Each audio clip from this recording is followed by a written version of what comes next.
Alors il y a trois thèmes principaux dans ce livre qui sont abordés. C'est le thème de la guerre. Ça, c'est à mon avis vital pour nous tous et nous devons être extrêmement vigilants parce que les risques de guerre sont encore immenses. Et depuis 2008, il y a eu ces histoires au Caucase. Depuis 2008, l'impérialisme cherche à tout prix à créer des nouveaux foyers de guerre et la lutte pour la paix est vraiment primordiale. Donc je commence par ça.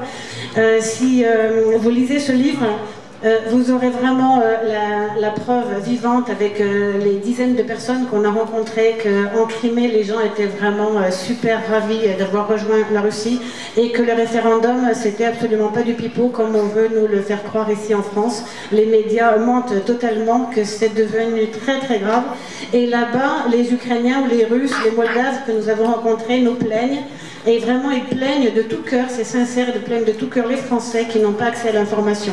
C'est pourquoi ils étaient très heureux aussi de parler avec nous et ils faisaient la queue, comme disait Daniel, comme à Confesse, pour être interviewés et pour qu'on transmette leurs paroles vivantes à vous tous qui êtes là réunis. Ça, c'est très très important. La deuxième question, c'est le fascisme. On peut dire la fascisation, c'est pas encore, l'Ukraine n'est pas encore un État fasciste, mais c'est un État où on voit à l'œuvre la fascisation. Et ça, c'est extrêmement bien illustré par le récit de notre semaine passée à Odessa, où nous avons en particulier rencontré 7 maires du comité des maires d'Odessa, 7 maires qui ont perdu leur enfant, qui ont perdu leur fils qui avait 25 ans, qui avait 20 ans, le plus jeune avait 17 ans, c'était un jeune communiste. Et ces 7 mères nous regardaient, là comme vous me regardez maintenant, avec un espoir immense que nous allons porter en Occident la vérité sur ce qui s'est vraiment passé. Ces gens qui ont été brûlés vifs à la maison des syndicats le 2 mai 2014 et ceux qui ont sauté par les fenêtres et qui n'étaient pas encore morts à l'arrivée ont été achevés à coups de barre de fer. Donc la fascisation, elle est réelle et on pose effectivement la question et à différents niveaux dans ce livre. La troisième question, c'est celle de l'URSS, c'est pourquoi le livre s'appelle URSS 20 ans après. Moi j'avais suivi ce qui se passait en Russie puisque je suis professeur de russe depuis de nombreuses années.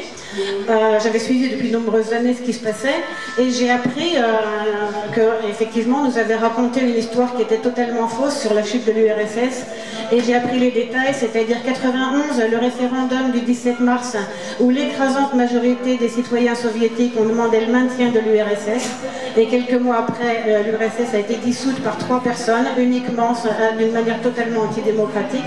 93, c'est quand Yeltsin a fait tirer sur le Parlement, où il y a eu, on ne sait pas, entre 300 et 2000 morts, on ne sait rien. Et 96, où le Parti communiste a failli revenir au pouvoir, et c'est seulement par des magouilles électorales que le Parti communiste n'est pas revenu. Donc, quand on dit URSS 20 ans après, tous les gens qu'on a interviewés avaient un regret immense de l'Union soviétique.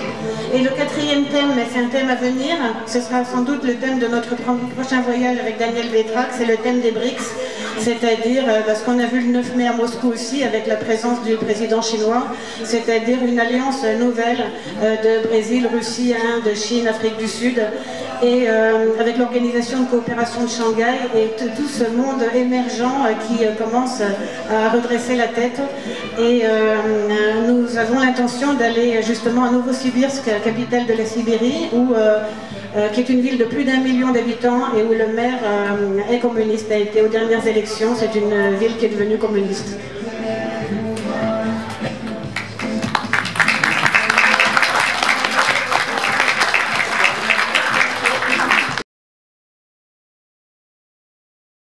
Il y a une dizaine d'années que je suis le blog des communistes russes, du Parti communiste de la Fédération de Russie. Et déjà, il y a 10 ans, il y avait une manifestation à Sébastopol, qui maintenant est retournée à la Fédération de Russie, donc à Sébastopol, une manifestation en Ukraine à l'époque contre les bases, contre l'OTAN, c'est-à-dire contre la présence de navires de l'OTAN à la base de Sébastopol. Et c'était un bateau américain de l'OTAN, il n'a pas pu accoster parce qu'il y avait des dizaines de milliers de personnes sur le port qui interdisaient l'accès, et c'était déjà il y a 10 ans. Et il y a eu régulièrement des manifestations de ce genre. En 2008, il s'est passé beaucoup de choses, c'est une année où il s'est passé beaucoup de choses, et il y avait les troubles au Tibet, qui ne sont pas arrivés par hasard, parce que c'était au printemps et en été, il devait y avoir les Jeux Olympiques à Pékin qui se sont tenus et qui se sont très bien tenus. Et j'ai cherché des informations un petit peu partout sur Internet, et c'est là que je suis tombée sur le blog de Daniel Pétrac, et qui m'a semblé le plus pertinent sur la question. Et peu à peu, j'ai commencé à faire des traductions du russe, puisque je suivais les blogs communistes russes.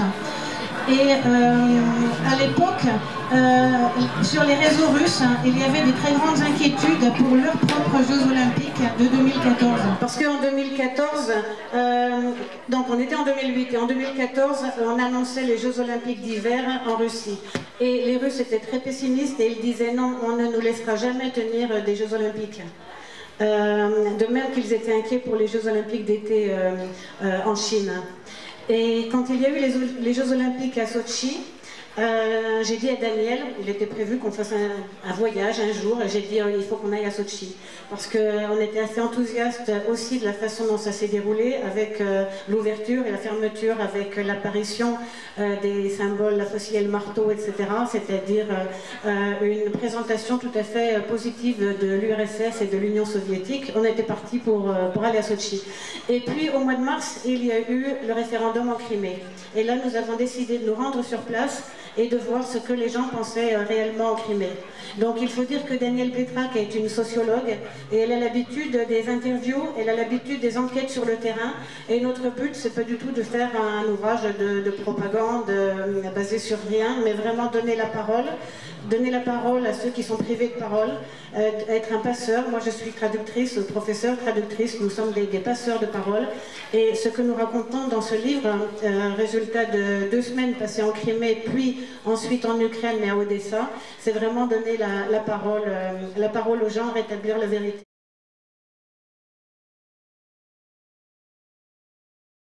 Quand on a décidé de faire la privatisation de toute la propriété dans les années 90, on a donné à tous les travailleurs des actions, je sais pas, disons 10 € chacun, quoi. Après, ils pouvaient rien en faire, et les petits malins ont raflé la mise et sont devenus des milliardaires, des super milliardaires au niveau mondial.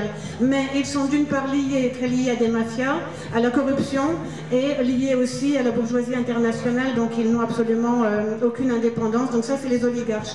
Pour parler de Yanukovych, quand il a refusé, il a hésité, il a refusé le partenariat européen, en fait, il a pensé à ses électeurs, qui était un électorat populaire, et il était clair que entrer dans l'Union européenne signifiait une désertification industrielle et agricole absolument dramatique pour le pays. Donc quand Yanukovych a fait ça, même si bon, je n'ai aucune admiration pour cet homme politique, c'était peut-être un sursaut de sa conscience. Sur le Maïdan qu'on appelait l'Euro-Maïdan, en fait c'était le Maïdan pour l'Europe, moi personnellement j'ai des doutes énormes que des centaines de milliers de personnes se réunissent pour demander l'Union européenne. Enfin, franchement je ne comprends pas. Et il y a de toute façon des témoignages montrant que, bon bien sûr il y avait une immense colère populaire, ça c'est vrai, mais dès les débuts du Maïdan, il y a eu un filtrage des manifestants avec les centuries, avec les chefs de 10, les chefs de 100, c'était organisé comme chez les Romains, là. Et tous les mouvements de gauche étaient quasiment interdits de parole, et ils se faisaient même casser la gueule. Il y a quelques anarchistes qui ont essayé de pénétrer, ben, ils se sont bien vite rendu compte que c'était encore une révolution de couleur qui était imposée par l'extérieur. Ensuite, sur la position de Poutine, les communistes russes, par rapport à Poutine, ben, ils sont à 50-50, quoi. C'est-à-dire qu'ils approuvent, je pense même à 100%, la politique extérieure de Poutine. Et je pense qu'ils refusent à 100% sa politique intérieure. Et leur discours des communistes, c'est que la position actuelle internationale de la Russie et de Poutine, elle est excellente, mais que s'il veut continuer dans cette voie, il faut qu'il change totalement sa politique intérieure, parce qu'économiquement, il ne pourra pas tenir. Ensuite, sur les BRICS, ben, je pense qu'il y a quand même une dimension, je ne parle pas de chacun des pays individuellement, mais dans la démarche, d'éminemment progressistes et d'éminemment pacifistes. Parce que ce qu'ils font, c'est de la construction, c'est une coopération je pense, dans l'intérêt du développement et non pas dans l'intérêt d'une imposition d'un pays sur un autre, de rapine ou quoi que ce soit. C'est-à-dire que ça a quand même une dimension, à mon avis, anti-impérialiste.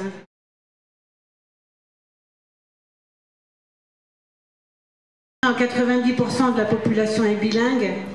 Et il y a peut-être 30 à 40% qui est ukrainophone. Mais ce n'est pas du tout ça le débat.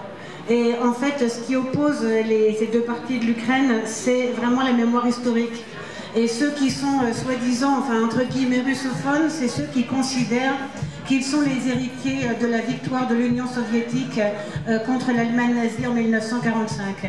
Et ceux qui sont pour l'indépendance ukrainienne, d'une part, ils n'acceptent pas du tout le plurilinguisme, puisqu'ils sont pour un pays qui soit pur ethniquement, donc quelque chose qui est quasiment racial et quasiment fasciste, enfin proche du fascisme quand même. Et ensuite, leur héros national officiellement, ce sont ces Bandera, ces Choukevitch, c'est-à-dire ceux qui ont collaboré avec l'Allemagne nazie.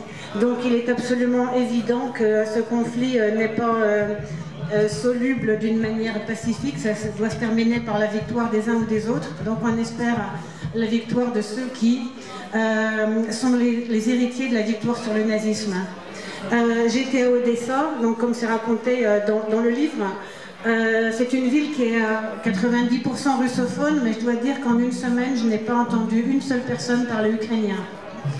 Et j'étais dans un bureau de poste, tous les employés parlaient russe uniquement, les clients parlaient tous russes uniquement, mais par contre, toutes les inscriptions sur les murs, qu'elles soient administratives ou non, étaient en ukrainien, hein, y compris des petites annonces, etc. Je pense que les gens devaient se sentir un petit peu en territoire occupé quand même. Mais j'ai parlé avec ces gens avant la prise du pouvoir à Kiev par la junte ukrainienne, et ils n'avaient rien contre les Ukrainiens. C'est le même peuple. Dans la même famille, on a des Ukrainiens, on a des Russes, on a des Grecs, on a des Bulgares, des Tatars, etc. C'était l'État plurinational qui existait au temps de l'Union soviétique. Et en fait, le clivage se fait sur la mémoire historique, hein, sur qui sont nos héros. Quand nous sommes arrivés à Sébastopol, sur la route entre Simferopol et Yalta, c'était peu après le 9 mai, il y avait des immenses placards publicitaires « Merci à nos grands-pères pour la victoire ». Et la mémoire historique, elle est toujours présente.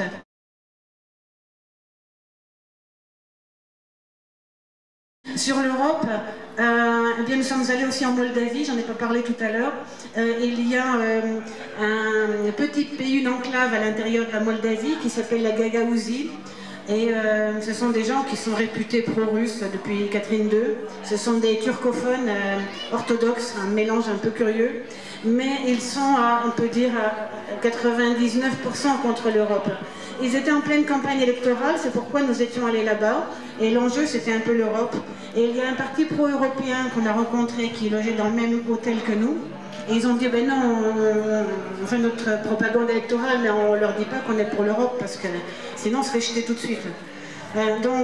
Et on a entendu aussi dans la rue une altercation, il y avait des militants du Parti communiste qui faisaient leur campagne et qui essayaient de ménager la chèvre et le chou, qui disaient oui, on n'est pas contre l'Europe, mais... Et ils se sont fait engueuler par les gens, mais comment, tu n'es pas contre l'Europe? Mais va demander aux Bulgares ce qu'ils en pensent. Et donc c'était un cadre du Parti communiste, il a dit mais il essayait de se justifier, tu n'as pas entendu le mais. Et pour la population locale, il était absolument hors de question de faire des nuances comme ça. Back